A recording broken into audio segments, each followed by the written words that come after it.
Let's dive into a story from the security logs of Station Gamma 9. It's one of those chaotic, sprawling hubs out on the edge of known space. But something started happening there. Something that just completely broke all the rules of biology and, well, power. That's a quote from the station's coordinator, a guy who's seen it all. And yet, he's looking at his security feed, seeing something that just shouldn't be possible.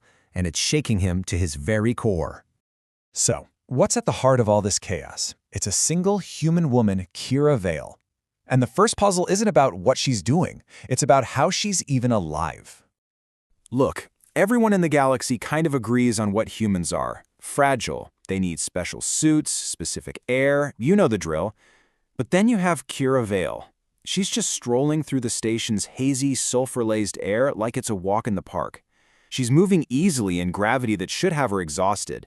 No suit, no helmet, not even a rebreather. Nothing. And here's the kicker. The coordinator runs the scan, and it's not just that she's surviving. Her vitals are perfect. She's actually thriving in an environment that should have killed a human in minutes. This whole thing was just getting started. Okay, so her just being able to breathe is weird enough, right? But that wasn't even the craziest part. The real anomaly was psychological. Without saying a word, she was sending these massive ripples through the station's very tough, very violent social scene. Which leads to the big question. This station is crawling with armored-up mercs and giant enforcers.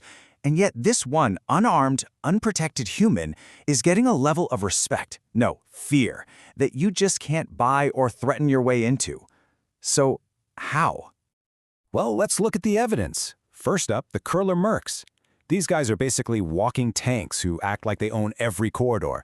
But when Kira Vale walks by, they don't just move, they make themselves small. They avoid eye contact. And it's not just them. Then you have the Vexian traders. These guys are famous for being loud, aggressive, always in your face, trying to make a sale. When she passed their market stalls, absolute silence. That just doesn't happen. But this is the best part. The Vortons, a really powerful, really arrogant military species, they filed an official complaint. They demanded to be moved to a different deck. Why? Because they said they didn't feel safe sharing a corridor with her, a single unarmed human. Obviously, Coordinator Vial is thinking, okay, I have to get to the bottom of this. He starts a quiet investigation, but every thread he pulls just unravels into an even bigger, stranger mystery. He tracks her on camera to a restricted maintenance hallway and sends in his best team. The officer gets to the exact spot and radios back, "Sir, the corridor is empty. There's nothing here but shadows and pipes." But here's the chilling part. Back in the control room, the coordinator is watching the live feed, and he can see her, clear as day, standing right where his officer says she isn't. She turns, looks directly into the hidden camera, smiles, and just melts back into the shadows. And then things escalate. Big time. 3 of those Curler Mercs are found dead. The cause of death is wild. Their brains were basically scrambled by their own fear response. They were literally scared to death. And Kira's alibi? It's perfect. Rock solid. Multiple sensors, video logs, everything confirms she was in her room sleeping for 8 straight hours. It's completely impossible. So at this point, the coordinator has no other choice. He confronts her directly. And the answer she gives him, well, it doesn't just solve the puzzle of Gamma 9.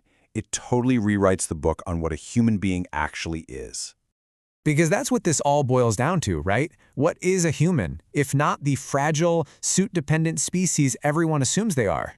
Kira's explanation just flips the whole script. She says humans are apex predators, not because of claws or venom or brute strength. She explained they dominated their home planet, a death world called Earth, by becoming masters of something way more powerful: pattern recognition.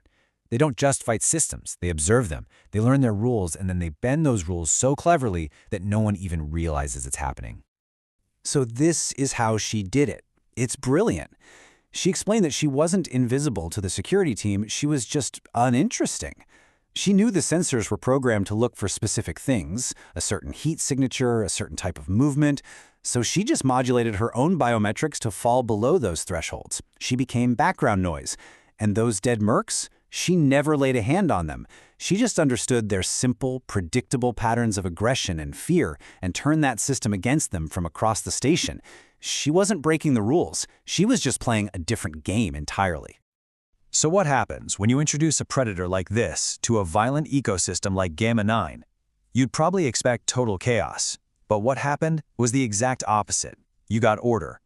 A whole new, much safer balance of power. Get this, in the weeks after she arrived, the overall crime rate on Gamma-9 dropped by 40%. That's not a small shift. That's a fundamental change to life on the station. And you could see the ripple effects everywhere. A nasty gang of smugglers, the Talon's Reach, they packed up and left for good. That Vorton delegation that was so terrified, they actually extended their mission, realizing that her presence was the best protection they could ever ask for. All the old predators, all the bullies and thugs, they all learned a new rule, and fast. You give the human space. And she never had to make a single threat. This note from the coordinator's final log just says it all. Kira Vale's real power wasn't about what she could physically do to you.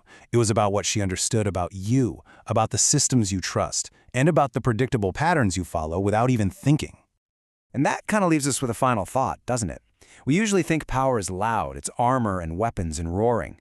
But the story of Gamma-9 suggests something different, that maybe, just maybe, the truest power is the kind you never even see coming. The kind that doesn't need to make a sound.